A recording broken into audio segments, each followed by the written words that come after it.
Biológico. Gracias, doctor. No, gracias, doctora. Para mí un placer y un honor, después de ver las dos charlas impresionantes que me han precedido. La verdad es que me da pena hablar con ustedes, pero vamos a relajarnos. Como ustedes ven, en estas dos charlas yo diría que toda la información ha sido brutalmente cambiante, es decir, con respecto a los conceptos de antaño, de esperarnos y luego tratar, o iniciar el tratamiento dirigido al virus. Ahora ha sido un consenso en aras de tener una mejor sobrevida con una mayor calidad. Yo creo que si algo nos ha enseñado la infección por el VIH es que las enfermedades cambian con mucha frecuencia, y esta no ha sido la excepción. Yo quiero hacer una comparación ahorita muy breve con respecto a lo que ha pasado, por ejemplo, en la insuficiencia cardíaca.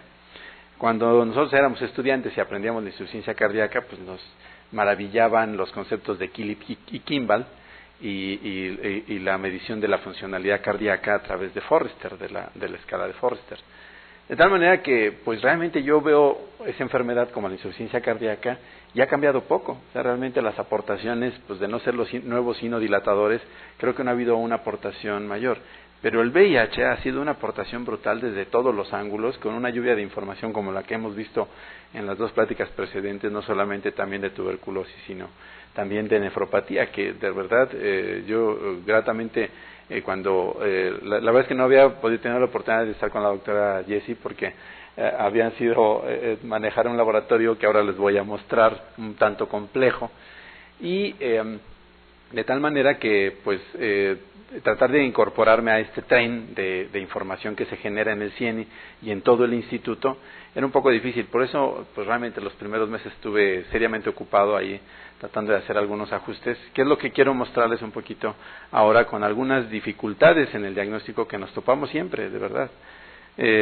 Así que bueno, pues sin más preámbulo voy a continuar.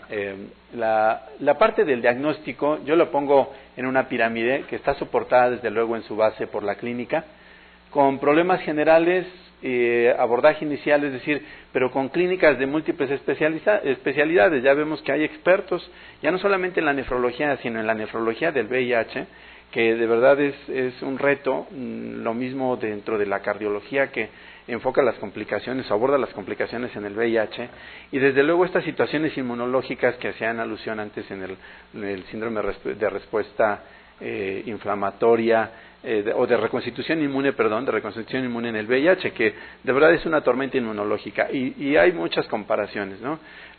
El paradoxical response que antes veíamos en tuberculosis, pues ahora lo vemos en su máxima expresión en los pacientes con VIH, es decir, este paciente que iniciamos tratamiento contra tuberculosis y que inicialmente era una infección pulmonar, y cuando llega el paciente a consulta ya en el seguimiento vemos que trae un síndrome de neurona motora superior. Y entonces, pues vamos a la tarea de buscar, hacemos un estudio de imagen, ahora tomografía. A mí me tocó ser estudiante cuando todavía no llegaba la tomografía a México, me tocó vivir esa entrada de este gran descubrimiento y aportación al conocimiento humano. Y entonces hacemos la tomografía y vemos que tiene granulomas precisamente en la vía piramidal.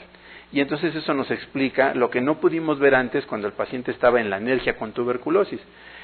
Así que nosotros tenemos que echar mano no solamente pues de la parte clínica, que es la que nos ayuda a detectar los problemas y que nos ayuda a establecer comunicación con otros de nuestros compañeros especialistas, pero también nos apoyamos en estudios de laboratorio que la verdad para el paciente con VIH es el que más lo necesita, y exclusivamente, no solamente el paciente VIH, pero el grupo de pacientes con inmunocompromiso, que cada vez desafortunadamente es más numeroso. Llámese pacientes sometidos a tratamiento esteroideo por enfermedades autoinmunes, o tratamientos con terapia inmunosupresora por trasplante, o pacientes bajo quimioterapia por cáncer, o pacientes con una infección tan devastadora como lo puede ser el VIH. Así que nosotros, perdón, si me regresa a la anterior, nosotros conjuntamos estos hallazgos en el laboratorio y con los hallazgos clínicos, y nos entra en una parte intermedia que es la discusión en cuanto al análisis para poder documentar infecciones. Y esto es importante porque, como bien dice el dicho, una flor no hace primavera, ¿verdad?, ni una golondrina hace verano. Entonces nosotros hacemos un análisis para llegar a las conclusiones clínicas que no pocas veces, y con esto me refiero al síndrome de reconstitución inmune, es difícil llevar a cabo, donde tienen que echar mano de varios expertos para poder descartar todos los problemas y poder llegar a una conclusión en pacientes muy particulares, ¿no? De esto vamos un poquito a comentar. Nosotros sabemos que en países como los nuestros, donde hay bajos recursos y donde están un tanto limitados, nosotros hemos hecho esfuerzos, digo hemos porque somos parte del equipo de salud, en donde se ha descentralizado la atención. Pero tiene que haber centros de referencia, porque sería difícil tener un centro de diagnóstico como el que puede haber en institutos como este, como el INER, como Nutrición, como otros institutos, y que hubiera cada uno en diferente área en la República, de tal manera que pues sería realmente costoso, no alcanzaría ningún dinero. Y contra eso luchamos todos los días, es decir, con el acceso a fármacos, con asegurar un financiamiento a largo plazo, con incrementar la cobertura terapéutica, específicamente antirretrovirales, y tratar de disminuir la mortalidad con sus diferentes componentes o subcomponentes, como tratar de buscar quiénes son los que nos pueden aportar más recursos, no solamente el gobierno. Alguna vez nos criticaron en la revista de Nature que nosotros, los investigadores en México, a veces nada más estirábamos la mano al gobierno. La verdad es que es un reto, porque no solamente es al gobierno, es a otras instituciones, a organizaciones no gubernamentales, en fin, es un reto conseguir recursos. Y a veces ahí es donde está el ingenio de muchas cabezas, como aquí en el instituto, de mucha gente que se dedica a tratar de conseguir cosas para poder hacer diagnóstico. No menos esfuerzo se requiere fuera, en la periferia, desde luego mucho mayor, y obviamente pues en los diferentes centros que hay de atención a pacientes con VIH. Entonces, si ustedes suman todo esto, realmente es un esfuerzo monumental en identificar casos, en mejorar el acceso a la prevención y sobre todo un enfoque dirigido a los grandes problemas, sobre todo tuberculosis, infecciones bacterianas, que pueden ser devastadores. Así que el problema son, por un lado, recursos clínicos, personal que esté entrenado, como el que vemos en el CIENI o como vemos en otros ámbitos, gente que ya está muy especializada en la atención de pacientes con VIH, que saben que desafortunadamente muchos de estos pacientes llegan con cuentas de CD4 muy bajas, con cargas virales muy altas, y que seguramente se van a enfrentar a la tormenta inmunológica que representa el síndrome de reconstitución inmune. En esa tormenta vienen los problemas muy severos, porque no es lo mismo tratar a un paciente que todavía no ha tenido infecciones oportunistas a alguien que tiene infecciones oportunistas evidentes o alguien que las tiene ocultas y que luego de darle tratamiento las vamos a observar. Y entonces tenemos que tener recursos de laboratorio y gabinete que estén en constante crecimiento y actualización, porque de verdad que siempre van a ser insuficientes, siempre. Así que nosotros tratamos de hacer discusiones conjuntas, tratamos de buscar cómo resolver esto, y aquí viene una parte importante que ha sido un poco el cambio en los últimos años en el tratamiento, que digo no me voy a detener mucho, ustedes ya lo conocen mucho mejor, y que es en cuanto al desplazamiento de los CD4, que antes era de 200 y ahora trata de buscarse localizar a los pacientes y tratarlos con cuentas de CD4 superiores. Obviamente ustedes dirían, bueno, eso sería lo ideal, y eso es muy bonita teoría, pero la realidad es que los pacientes llegan con cuentas de verdad en el suelo.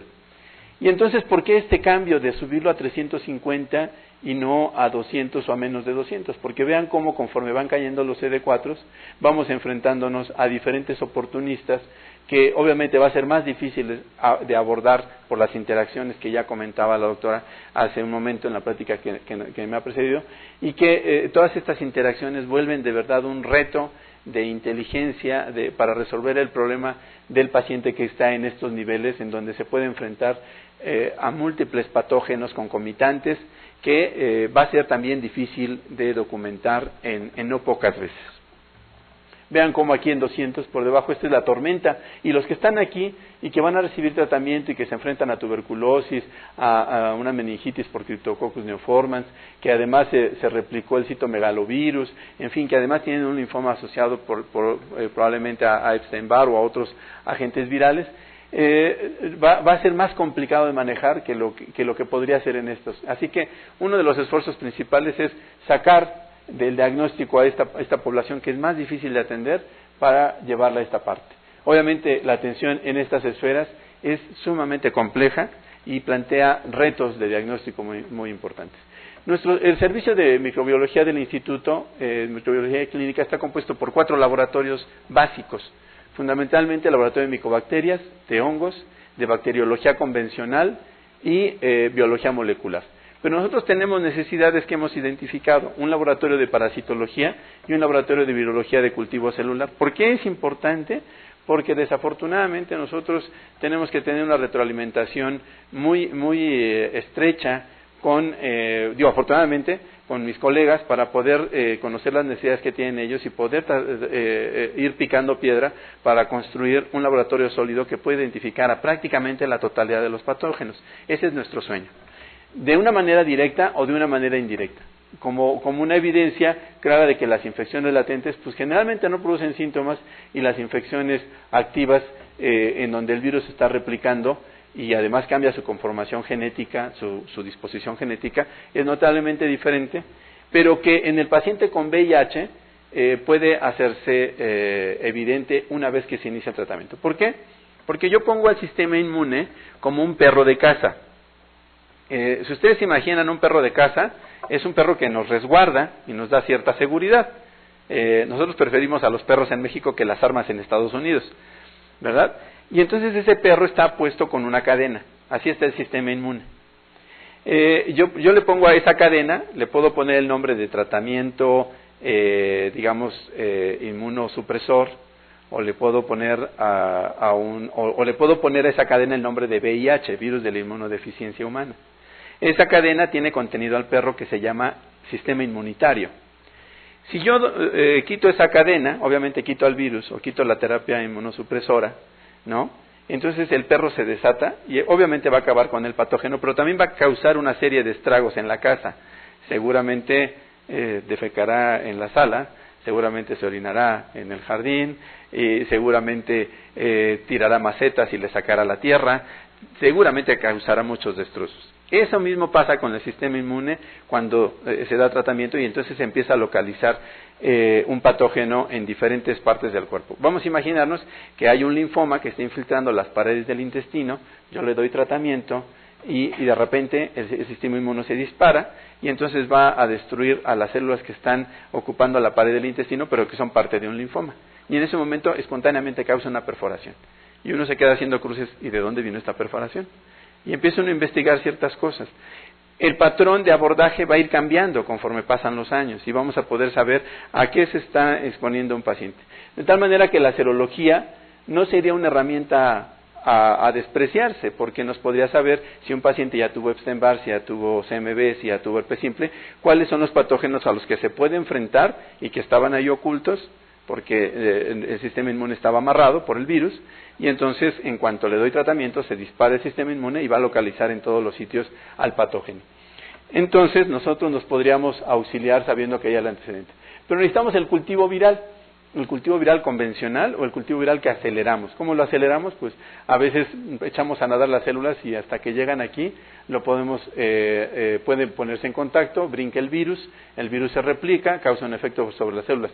Pero esto también nos ayudaría a tener cepas de virus que nos podrían ayudar a saber cómo está el patrón de sensibilidad, ya sea por biología molecular o por ensayos in vitro, y podríamos saber si la falla al tratamiento se trata de una resistencia o se trata de un agente que tiene otras características patogénicas que no están relacionadas con su mecanismo de resistencia, sino con su capacidad de producir daño. Y entonces, evolutivamente en el citomegalovirus, nosotros pasamos de pruebas rápidas de la serología a pruebas que poco a poco fueron haciéndose más prácticas. La antigenemia, que yo creo que mucha gente ha tenido contacto con ella y que a partir esta prueba nació la detección de los anticuerpos antinucleares en el lupus. Lo que busca es identificar las células que están infectadas. En el caso del lupus son las células que están dañadas por el depósito de anticuerpos antinucleares.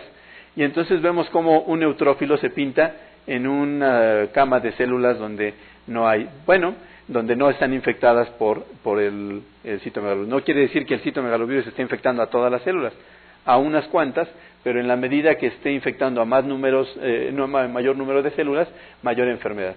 Así que se han comparado la sensibilidad y la especificidad de diferentes pruebas, llámese cultivo, ¿verdad? El cultivo tiene la particularidad, desafortunadamente, que requiere una gran cantidad de virus para poder detectar una infección, El Shell vial, que es un cultivo acelerado, lo vamos a ver en la siguiente imagen. La antigenemia, que ya mejora un poquito las cosas y de manera rápida, porque una antigenemia se puede hacer en un día prácticamente, en un proceso de un día. Obviamente no todos los centros lo hacen, pero los centros de referencia lo pueden llevar a cabo, o las nuevas técnicas de biología molecular, donde además en plasma se puede llevar a cabo y que tiene una sensibilidad y especificidad muy, muy importante. Entonces uno se pregunta, bueno, ¿con qué cuento y qué utilidad me puede dar cada prueba? Ya decíamos que ni la serología se puede desdeñar y se puede decir que no sirve. No, claro que sirve en el contexto de estudio, solo que hay que saber en qué momento lo vamos a aplicar. Para la detección, para obtener información del paciente, para hacer el diagnóstico inicial del paciente o para vigilar el paciente.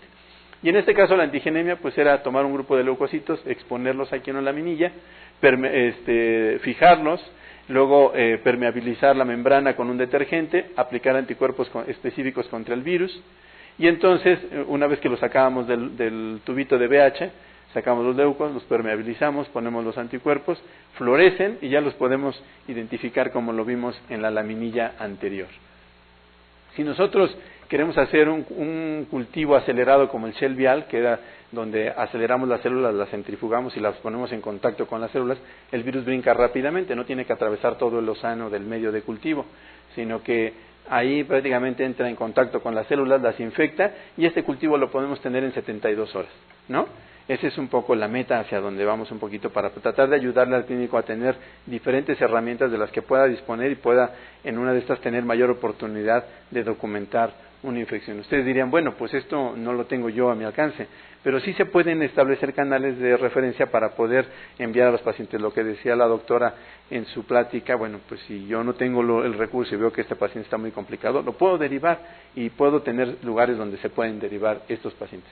Si nosotros comparamos, por ejemplo, para detectar la infección latente a los anticuerpos versus otras técnicas, veamos que la infección activa es mejor documentada con la PCR y el cultivo que lo que puede ser con la serología. Si a todos nosotros ahorita en condiciones de personas saludables nos tomamos una PCR, lo más probable es que va a ser negativa para el CMV, aunque hayamos tenido contacto con el citomegalovirus. Pero todos vamos a tener, el 95% de nosotros, o sea que casi todos, tendríamos anticuerpos contra CMV, ¿verdad? Entonces, de tal manera que si nosotros, tocamos todos madera, llegáramos a un proceso de inmunocompromiso, tenemos la oportunidad de que el citomegalovirus se reactive y entonces cause una enfermedad. Pero tendríamos que abordarlo ahí. Ya se ha comparado cuál puede ser el valor de la antigenemia con la carga viral. Y vean cómo a medida que va aumentando la antigenemia, también directamente. Una célula de antigenemia representa alrededor de 1000 copias. Esto de entrada nos deja ver que es mucho más sensible la carga viral que la antigenemia. Y en muchas partes del mundo se ha dejado de hacer la antigenemia, porque la carga viral es mucho más sensible. Pero aún así, si tuviéramos antigenemia, pues sigue siendo tan útil y tan vital como lo fue en su momento para otros países con mayores recursos. Una antigenemia puede costar alrededor de 100 pesos, entre 100 y 300 pesos. Una carga viral en la actualidad anda alrededor de los 1000 pesos. Y de tal manera que en la mayor parte de los laboratorios, de manera que las cosas en la medida que se van haciendo de mayor uso van siendo más accesibles. Cuando empezó la carga viral tenía un costo aproximado de 5000 pesos y ahora ha bajado de precio. Pero hacerlo localmente a veces requiere un poquito. Si nosotros queremos tener áreas de diagnóstico, tenemos que trabajar y picar piedra un buen rato. Les diré que nuestro primer laboratorio de diagnóstico, cuando estaba en otro instituto de salud, nos costó en ese tiempo 120,000 pesos. Fuimos a tocarle la puerta a medio mundo hasta que se abrió una organización no gubernamental nos dijo, ¿cuánto necesitas? Ya deja de estar dando lata, ¿y cuánto necesitas? Y entonces le dijimos, pues queremos nada más como 1,000,000 de pesos. Dice, estás loco, te voy a dar 120. Dije, perfecto, porque es lo que quería. Venga. Siempre hay que pedir más, ¿no? Cuando los muchachos van a pedir a la novia, pues no piden nada más la mano, la piden completa. Y así, cuando ustedes se casan, no se casan nada más con la mano, se casan con todo. Entonces, así en esa parte, ustedes tienen que pedir más para que poder tener más, ¿no? Y esta correlación muy interesante, nos hace ver que las cargas virales de los pacientes sintomáticos generalmente están por arriba de 10,000 hasta 50,000 o hasta 1,000,000 o hasta 2,000,000, en fin, ahí se va a disparar, pero a partir de 10,000. Cada virus tiene sus particularidades. Y, por ejemplo, uno diría, bueno, pues citomegalovirus debe ser muy parecido a Epstein-Barr porque son dos primos hermanos, pertenecen ambos a la familia Herpesviridae. Pero fíjense que no, la biología es curiosa, ¿no? ¿Se acuerdan ustedes cuando el experimento para encontrar la vacuna de hepatitis A? Pues como estaba el boom de la biología molecular y se sabía que el antígeno de superficie era la proteína que participaba en la unión al hepatocito y se internalizaba, pues decían, pues fácil, pues clonamos el antígeno de superficie, lo producimos y hacemos una vacuna. Y fue muy padre porque fue un exitazo de la biología molecular. Se clonó eso, que por cierto el doctor Bolívar Zapata, el profesor emérito de la UNAM, fue un pionero en eso, prácticamente el plásmido PBR, todo el mundo le debe que haya eritropoyetina recombinante, que haya la vacuna contra hepatitis recombinante, insulina recombinante y todos los péptidos recombinantes que ustedes conocen. Así que, por eso se llama plásmido PBR, Bolívar Rodríguez, ¿no? Que lo publicaron por ahí de los 80s. Pero a lo que voy es que pues dijeron, pues con la vacuna de hepatitis A hacemos lo mismo, secuenciamos todo su genoma, sacamos al receptor sospechoso y lo clonamos. Pues no funcionó, y lo que funcionó ahí fue agarrar al virus completo, inactivarlo con una solución de formol al 5% con solución salina, y una vez ya inactivo el virus se cosechaba y se inmunizaba, y eso funciona. Así que la biología no es como una se lo imagina, sino como ella trabaja. Y entonces el CMV trabaja un poco diferente de como lo hace el Epstein-Barr. El Epstein-Barr tiene genes de replicación que pueden ser muy útiles para detectarlo en el laboratorio, pero tiene genes de latencia que son como vampiros. ¿Se acuerdan esta hora que está de moda esta cosa del crepúsculo? Pues ¿qué pasa? Cuando lo muerde, se inmortaliza, ¿no? Como pasa con los vampiros tradicionalmente. Pues el Epstein-Barr, cuando muerde a un linfocito, lo inmortaliza. Así que el Epstein-Barr es como un vampiro, ¿no? Los muchachos se ríen porque se recuerdan alguna época cómica de la prepa cuando veían la mordida aquí del vampiro, ¿no? Hombres o mujeres, ¿no? Pasaba por igual, pero no me digan que nunca les pasó. A todos les pasa. Siempre ocurre que hay un compañero que llega o compañera que llega con la mordida aquí del vampiro, ¿no? Y dicen, ya estás inmortalizada, ¿no? Así pasa con los genes de latencia del Epstein-Barr. El Epstein-Barr tiene genes de latencia que conducen a las células, las rescatan de la apoptosis, las sacan y entonces las replican. Y a donde se siembren, si se siembran en la pared del intestino, pues ahí van a causar daño. Si se siembran en el sistema nervioso central, ahí van a causar linfomas. O si se siembran en el pulmón, una neumonitis intersticial linfoidea, que fue con lo primero que empezamos a ver en los primeros casos de VIH por ahí en los 80. Así que en este caso nosotros hacemos un rastreo de todos. Obviamente hay enfermedades oportunistas que no requieren diagnóstico. Este es diagnóstico de pasillo. Y de verdad, a esta paciente yo la veía que pobrecita siempre... ¿Ustedes qué edad le calculan? ¿Cómo cuántos años le calculan? ¿Como 15? ¿Como 9? ¿Como 13? Es un poco engañoso. Tiene 25 años. Bueno, ahorita no, ahorita tiene más, porque ya tiene como 15 años esta foto. Pero yo la veía pasar y yo lo veía que cuando salía del túnel, del pasillo, y llegaba a la sala de atención, pues todo el ventanal iluminaba y se tapaba su ojita. La vi y le digo, oye, ven. Y obviamente tenía las lesiones características, ¿verdad? Y la lesión aquí, obviamente seguramente se tocó aquí y se inoculó en el ojo. Y entonces por eso el ojo medio cerrado, ¿lo ven? Le molestaba la luz, tenía una queratitis herpética, pero así se había aguantado la pobre un año. Entonces siempre que salía la luz, pues le molestaba la luz y la chiquita se tapaba. Entonces, a veces estos problemas son difíciles, ¿no?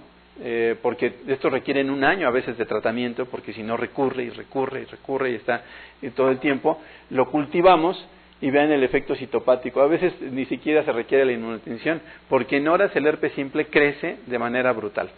Así que uno pone una impronta de las células de la paciente, vean cómo está inflamado el párpado, ¿verdad? La inflamación.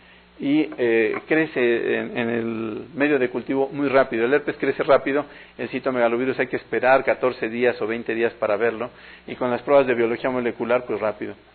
Miren, cuando yo vi a este paciente, un paciente de 21 años, con tos y fiebre, se ve que estaba sumamente adelgazado, ¿verdad? Entonces, cuando yo vi estos nódulos aquí, pues la verdad es que yo pensaba que se trataba de Aspergillus, porque dije, bueno, una lesión nodular, el chico tosía y expectoraba sangre, Decía, pues lo más probable es que sea Aspergillus. Y la verdad es que lo primero que quise, como el chico ya estaba con tratamiento antifúngico y no respondía, honestamente en ese momento sentí ganas de llamar a un doctor y que viniera a atenderlo, porque dije, ya, ¿qué hago ahora, no? ¿Qué puedo hacer con este niño? Afortunadamente convencí a los amigos de cirujanos y les dije, oye, fíjate que este paciente, pues ya le di tratamiento, sospecho de esta gente, pero honestamente no sé qué sea. Estaban haciendo en ese tiempo, les hablo, ya tiene un rato, ya hasta se ve vieja la radiografía. Tenía ya un rato que empezaban a hacer la broncoscopía, no era tan rutinaria como se hace en este instituto, y era difícil obtenerla, así que me dicen, pues mejor te hacemos la biopsia. A ellos se les hizo más rápido hacer la biopsia, porque eran los mismos encargados de la broncoscopía, así que dije, bueno, pues regálame la biopsia.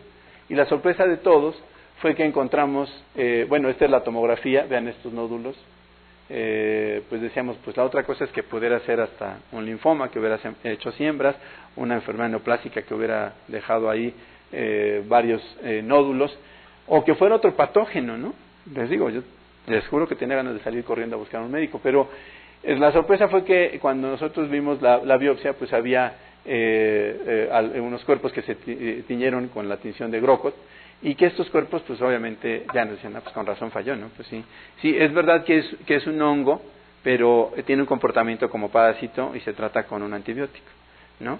Con trimetoprim sulfamethoxazol. Y entonces, pues el chico, después del tratamiento, mejoró y decía, bueno, pues a veces es difícil, pero fíjense que había tenido yo algunas veces por experiencia, yo trabajaba mucho con un amigo que se dedicaba a hacer tinciones para neumocistis carini, les hablo de los 80s, o sea, no le estoy hablando de esta época, pero esto me dio luz a tratar de buscar mejores métodos para diagnóstico, y en esa ocasión, él como tenía sus controles, él fabricaba controles positivos de neumocistis carini. ¿Qué hacía? Pues que él iba a donde están todos ahí donde están todos los animalitos de experimentación, entonces pues le daban 2 al bioterio, le daban 2 y entonces él se ponía a inyectarles esteroide para reproducir un paciente o un modelo de inmunocompromiso. Y lo dejaba ahí en la jaulita, es más, sacaba la jaulita, la bajaba al piso y decía, mira, así se construye un control positivo de neumocistis. Porque el neumocistis carini anda en todos lados, ¿no? Entonces se hacía la tinción y se ubicaba. Pero pues ya después de creer que ya teníamos mucha destreza para verlo, aprendimos que de repente se nos puede confundir y al revés. Ahora se confundía con otro hongo que es Histoplasma capsulatum. Entonces está bien descrito en la literatura que se puede confundir a Pneumocystis jirovecii con Histoplasma capsulatum. Así que uno tiene que tener en mente siempre que puede haber una situación diferencial con la que podríamos batallar en un momento, y al mejor ojo humano se le puede escapar ese diagnóstico. Por eso nosotros pues tenemos que echar manos de múltiples herramientas diagnósticas que nos puedan ayudar a centrar el problema, ¿verdad? Aquí se hace cultivo rutinario y se tiene identificación de histoplasma, así que pues ahí tenemos un plus que nos ayuda mucho a poder lisar las células, porque recuerden que histoplasma pues, es un patógeno intracelular, se descubre y se libera al cultivo, y de tal manera que al cabo de un rato tenemos la forma micelial del hongo, que no es lo mismo que la forma levaduriforme que veíamos en la imagen de Histoplasma capsulatum como hongo dimórfico, ¿verdad? Vean, esta situación es tan antigua como la que publicó el doctor Talanti en el caso de Mycobacterium tuberculosis.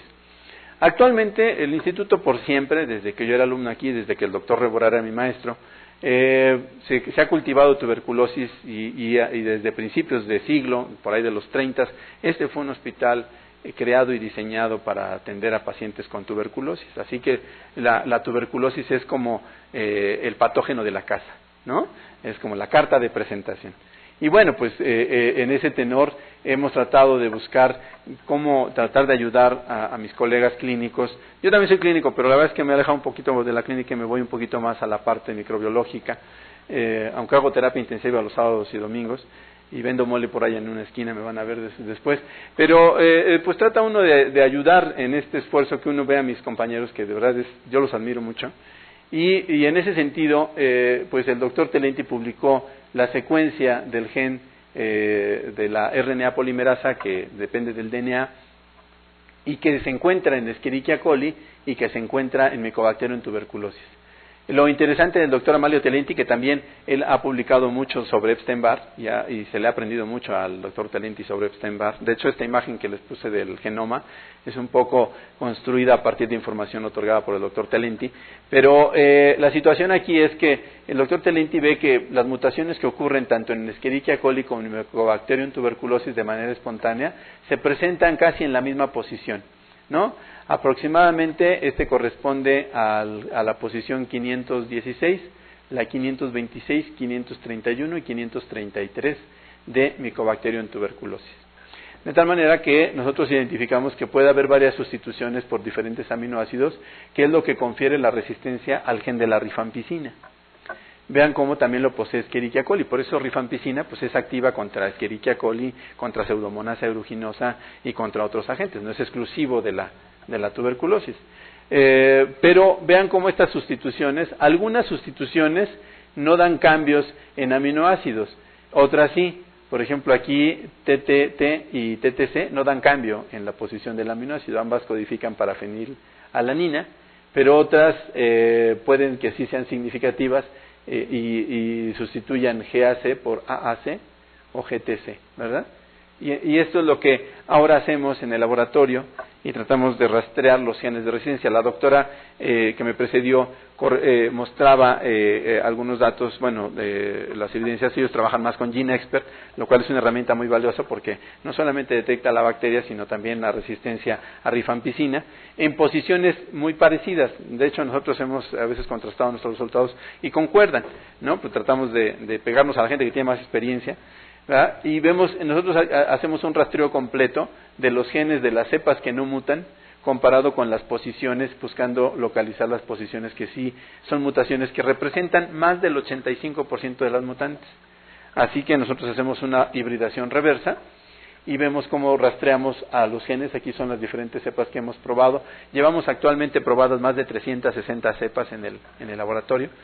Y rastreamos completamente las regiones silvestres de Mycobacterium del RPOB, que es el gen que codifica para la resistencia a rifampicina, y están clasificadas aquí como wild type o cepa silvestre, que no es mutante, y las mutaciones en las posiciones, si me regresa al anterior, 1, 2A, 2B, en los diferentes sitios, en la posición 516, 526 y 531, que representan más del 85% de las frecuencias de mutantes.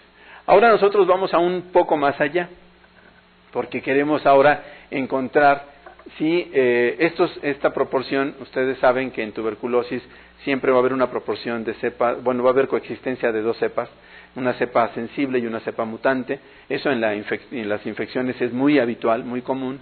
Y aquí lo que nosotros queremos cuantificar es en qué cantidad se presenta la cepa silvestre con la cepa mutante para poder encontrar el punto de corte que nos ayude a encontrar aquellos casos que, a pesar de darles un tratamiento dirigido, a pesar de que el paciente se apega al tratamiento y a pesar de que el paciente tiene identificado el agente, ¿por qué falla? Y ahí, pues, esa será una pequeña parte que ayudaremos. Y la siguiente parte será estudiar al paciente con el comportamiento farmacocinético propio.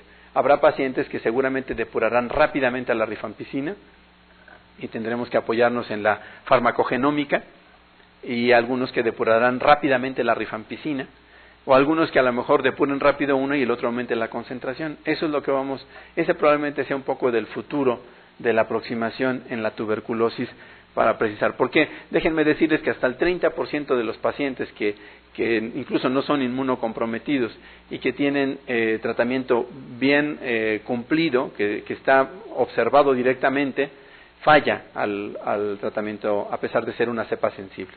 Entonces, eso es lo que vamos a tratar de buscar en un futuro próximo. Yo espero que sea este año, y espero que si la doctora me invita en una ocasión les pueda yo mostrar los resultados ya contrastando estas cepas diferentes. Y como les digo, es un esfuerzo. Pero vean cómo también hay otros marcadores que nos pueden ser útiles, sobre todo para el gran grueso de enfermedades que nos preocupan ellos. No es raro ver que se infectan también por neumococo, por Pseudomonas aeruginosa, por Escherichia coli, por una Acinetobacter. Y la proteína C reactiva es una prueba muy útil que nos ayuda a poder filtrar, pues, en qué márgenes. Fíjense, yo tengo una regla práctica para la proteína C reactiva, y eso es útil para recién nacidos, para preescolares, para adultos, para adolescentes, para pacientes de la tercera edad, porque la proteína C reactiva es producida en el hígado y bajo el estímulo de la interleucina 6 y otros mediadores, de tal manera que es un reflejo indirecto de los niveles de interleucina 6, como ahorita vamos a ver. Pero yo tengo una regla práctica: si está menos de 30, probablemente el paciente no tiene nada, pero si está entre 30 y 90, probablemente el paciente tiene una infección bacteriana de moderada cuantía, llámese neumonía, llámese infección tubo digestivo, llámese infección de vías urinarias. Pero si está entre 90 y 300, seguramente es una infección complicada, llámese meningitis, sepsis, choque séptico. Y generalmente esos valores concuerdan. Si ustedes revisan unos 100 artículos sobre proteínas C reactivas, se van a encontrar con los mismos valores. Solo hay que tener cuidado cómo lo interpretamos, porque tenemos que interpretarlo en miligramos por litro. Y algunos laboratorios lo reportan en miligramos por decilitro. Si se lo reportan en miligramos por decilitro, hay que multiplicarlo por 10. De tal manera para tener los valores que dan predicción. La procalcitonina es otra prohormona que nos ayuda a correlacionar. Yo honestamente, una sensación más propia es que he visto más casos de falla procalcitonina. He tenido pacientes con absceso pulmonar con procalcitonina negativa. Desde luego se sabe muy bien que puede fallar en la endocarditis, puede haber una endocarditis bien puesta con procalcitonina normal, pero nunca me ha tocado ver un paciente con infección grave que tenga una proteína C reactiva normal o que no se haya elevado. Y la proteína C reactiva se eleva a las 6 horas de ocurrida la infección, porque sigue una vía, ¿no? La proteína C reactiva molecularmente es como un anticuerpo rudimentario, inespecífico. Tiene una fracción constante que se pega al variable, que se pega al patógeno, no es variable, se pega a cualquier patógeno o agente extraño para nosotros, y una fracción, digamos, constante como los anticuerpos. De hecho, molecularmente se parece a un anticuerpo y se une. Y eso es un anticuerpo que nos protegía cuando no éramos vertebrados. Lo mismo que la proteína de enlace amanosa, lo mismo que la fracción C1Q del complemento, que se acuerdan, llega, se pega a la superficie, a partir de ahí se anclan todo el complejo del complemento y hace el hoyo en el patógeno. Así, estas proteínas rudimentarias, cuando todavía no éramos vertebrados, nos defendían. Por eso, cuando tenemos 0 neutrófilos no nos morimos, o cuando tenemos 0 CD4 no nos morimos, porque tenemos otras proteínas que entran al rescate. En el paciente con VIH, la proteína C reactiva tiene un comportamiento, vean cómo la procalcitonina y la proteína C reactiva, en aquellos que son HIV positivo comparativamente con aquellos que son HIV negativo, tiene un comportamiento muy cercano en valor predictivo. Esta es una curva ROC, o receptor operador, no sé cuál sería la traducción, perdónenme, pero bueno, lo que busca es encontrar el mejor punto de sensibilidad y especificidad de la prueba, y se apareja mucho con otras citocinas como interleucina 10 e interleucina 6, que es el mediador por el cual se induce la secreción de procalcitonina, de proteína C reactiva. Así que tiene un comportamiento, como ustedes verán, muy cercano al comportamiento que tiene interleucina 6. Se desfasan un poquito en esta parte, tanto procalcitonina como proteína C reactiva, de tal manera que podrían, a lo mejor en periodos altos, ser más sensible pero menos específicos. Obviamente ustedes me dirían, bueno, sí, pero en el síndrome de reconstitución inmune también se puede elevar, definitivamente, y nos podría decir el marcador de los problemas en general del paciente con VIH. No quiero proponer la proteína C reactiva, no es una herramienta única, es un conjunto de cosas, pero es una herramienta que a lo mejor la podemos tener disponible y que la podemos aprovechar, y que nos puede ayudar incluso hasta monitorear. Y la otra es que cuando nosotros estudiamos las infecciones, tratemos de hacerlo de manera correcta. Vean cómo aquí pues se toma una punción aspiración del sitio de colección. Fundamentalmente es más útil los sitios de unión, los cercanos a donde se ve el eritema, por ejemplo, y es incorrecto tomarlo con un hisopo y mandarlo, porque a veces ahí en el hisopo pues está ahí todos los contaminantes, pero no el agente que está aquí en el fondo. Yo esto lo comparo como cuando pasa en nuestra ciudad, ¿no? Están una serie de babosos, de curiosos, y entonces si ustedes vean en el periférico, ¿no? Choca un carro y bueno, se hace el tremendo, aunque el carril de alta velocidad y el de mediana velocidad no estén obstruidos, con todos los babosos, los curiosos, se atasca el tráfico. Pues eso mismo pasa. Entonces llega la policía y se lleva a todos. Eso es lo que pasa en el cultivo. Si me regresa al anterior, cuando nosotros lo tomamos así, pues nos llevamos a todos los testigos inocentes y el verdadero culpable está aquí o ya se fue, como pasa generalmente, ¿no? La policía nunca se lleva al que está, ¿no? Les voy a platicar lo que me pasó muy breve, es una cuestión Llego a la delegación a denunciar a 2 chicos que me quieren secuestrar, porque son tipos como de 1.90, con cara de guaruras. Obviamente ustedes me ven, soy muy delgadito, no podía yo ni siquiera con uno de ellos, pero ya logré comunicarme, llevo a la policía, se los llevan. Y cuando llego a la delegación me dice el agente del Ministerio Público, al que voy a meter a la cárcel es a usted. ¿Y por qué me va a meter a mí si yo los vengo a denunciar? Porque ellos dicen que son de mi familia y no son de mi familia. Y él me dice, pues no, lo voy a meter en la cárcel a usted, pero explíqueme por qué. Pues tuve que mandar a traer a mi abogado, y ya que él se entendiera con él, y ya, ¿no? Pero dije, pues es que es curioso, yo vengo a denunciar a 2 tipos que además se me ocurre llamarle a la policía, los detenemos, los llevo a presentar a la delegación, hago lo que tiene que hacer la policía, y entonces resulta que el que se va a la cárcel soy yo. Así pasa en esta parte, ¿no? En la escena del crimen, a veces a los que se van a identificar, si no hacemos correctamente las cosas, sería a los testigos inocentes. Siempre que vamos a estudiar una infección bacteriana, por lo menos 2 hemocultivos. Y traten de que la botella, una de las botellas sea para anaerobios y otra para aerobios. No porque la botella de anaerobios cultive anaerobios, si queramos buscar anaerobios. Lo que pasa es que algunos microorganismos aerobios crecen mejor en la botella de anaerobios.